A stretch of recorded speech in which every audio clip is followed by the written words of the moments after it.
আসসালামু আলাইকুম। আশা করি আল্লাহর রহমতে সবাই ভালো আছেন। আমরা সারাদিনই কোনো না কোনো কাজে আমরা ব্যস্ত থাকি। আর এই ব্যস্ততার মাঝে আমরা অনেক কিছুই আমরা করতে পারবো, যেমন আল্লাহ পাকের হুকুম। আমরা সারাদিনের মধ্যে সামান্য সময় লাগে আমাদের আমল করতে, আমরা কিন্তু আমল করতে পারবো এবং সব সময় আল্লাহ পাকের স্মরণ এই কলবের ভিতরে জিকির জারি রাখতে পারবো।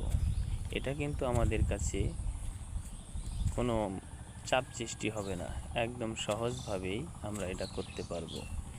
কিন্তু আমাদের সমস্যাই একটা, আমরা চাষটালে বসে মানুষের গীবত গাবো, অথচ আল্লাহ পাক বলেছেন গীবত হলো মহা একটা পাপ। আর এই পাপ কাজ থেকে আমরা বিরত থাকবো অবশ্যই।